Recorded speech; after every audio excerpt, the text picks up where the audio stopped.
Hello there and welcome to the Worldwide With You channel. On this channel, we love to learn about other cultures and countries. So if you like content like that, hit the subscribe button. Before I get started, just wanted to extend a warm Ramadan Mubarak to all the Muslims around the world.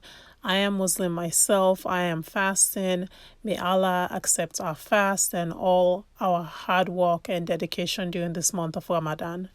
So in today's video, as I promised in my last video, which I'll link up above, I'm going to share a meal that I'm going to prepare for Iftar.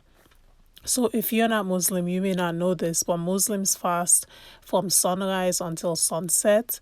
So depending on where they are in the world, that can mean a very long day. So we fast from sunrise to sunset, no food, no drink, not even water, nothing. So as a result, as you can imagine, a lot of Muslims like to prepare a special meal for Iftar. Iftar is the meal that you have after you've been fasting all day.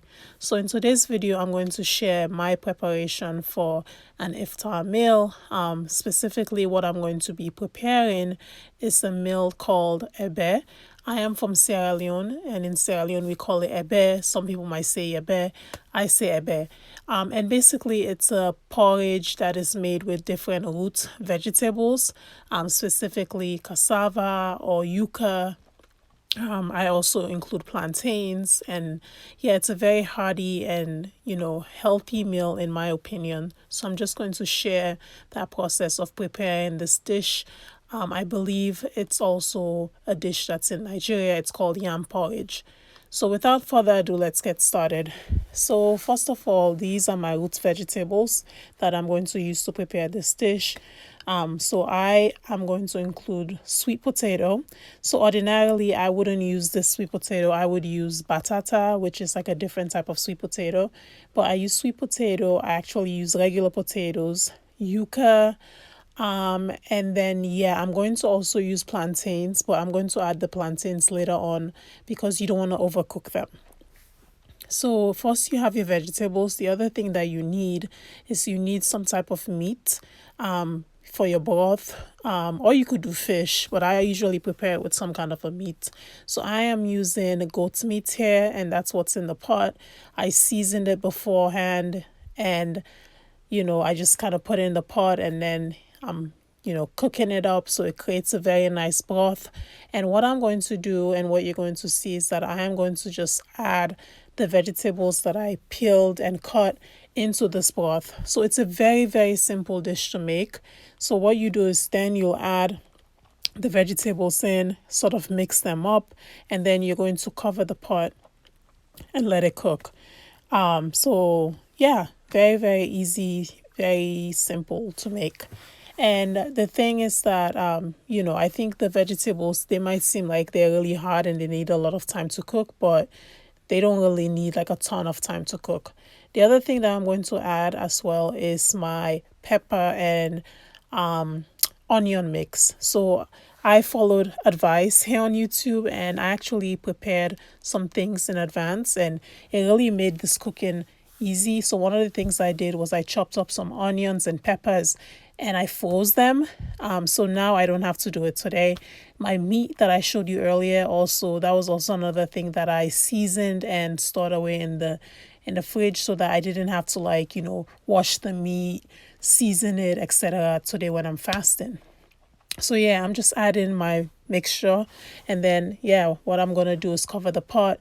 Later on, what I'm going to do is I'm going to add the plantains. You just cover the pot and let it keep cooking.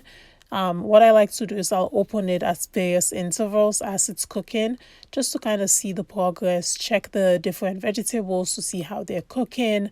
I like to also kind of slightly mash some of the vegetables because I'm going for a certain type of consistency. So at some point, everything else is cooked. It's time for me to add my plantains, which I would have, peeled and then diced. So that's it. I'm adding my plantain. Usually I'll add the plantain very last towards the end so that it doesn't become overcooked, as the plantain is already pretty soft. And then what I'll do is I'll add my palm oil. For those of you that don't know, palm oil is something that's very popular in West Africa. It's basically like a red oil, and I use it a lot in my cooking. I'm from Sierra Leone, so I use it a lot. There's different opinions out there. Some people say, oh, it's not good for you. And then some people say, oh, palm oil is good for you. I just know that my ancestors have been using it for a very long time.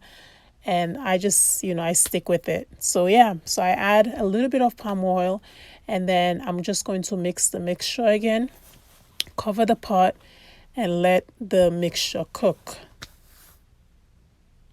And then the other thing I'm going to add to is, even though my onion mixture had a little bit of pepper, I just wanted to add a little bit more cayenne pepper to this because I was making it for my husband and I just wanted it to have a little bit of a kick so that, when we eat it, we can really enjoy our meal. So yeah, just added a little bit of pepper in there, and then I'm going to cover it again. As you can see, as I'm mixing it, I'm kind of like mashing some of the vegetables in there because I'm going for a certain type of consistency.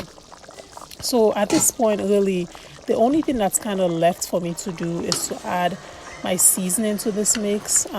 So yeah, but still just kind of opening the pot and mixing it, checking how is it coming along. Are there any vegetables in there that are still kind of hard? At this point, there really shouldn't be anything.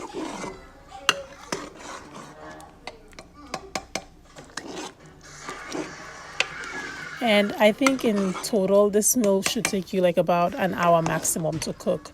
So yeah, and then the final step is to add the Maggi. I do about 3. Maggi is kind of like a Knorr seasoning cube. But yeah, so after I've done that, I'll let it simmer and cook just for a little bit. And then when it gets to a certain consistency where it's thick, but it's not too thick, it's time for me to have it, like to dish it out. It might look a little watery to you, but with this meal, to be honest with you, as it settles, it becomes thicker and thicker. So you don't want to, make it too thick. That's why it might look a little watery in the pot, but don't make it too thick. So here I'm just showing the finished product to you. My son was playing with the lights. Silly boy. So yeah. But anyway, I hope you've enjoyed that video and you've learned how to make something. I think this dish is very, very yummy. It's filling. You don't feel unhealthy eating it. It's hearty. It's something exactly that you need after a very long day of fasting. Again, happy Ramadan to all those who are celebrating. And if you're not celebrating, but you're just here to learn, and you've learned something new, please hit the like button so that YouTube knows that this is a valuable video that other people can benefit from. I'm going to leave you now, but as I said in my previous video, which will be linked up above, this month of Ramadan, I'm going to take the opportunity to do a lot of Ramadan focused videos just to teach people out there about, what the month is about, what Muslims are doing. So, if you want to, find out more about Ramadan and Muslims, please check back in again. I post videos on Wednesdays and on Fridays. So thank you once again for watching this video. Have a blessed day wherever you are in the world. May, just wish you a blessed day. Thank you so much for watching. Bye-bye.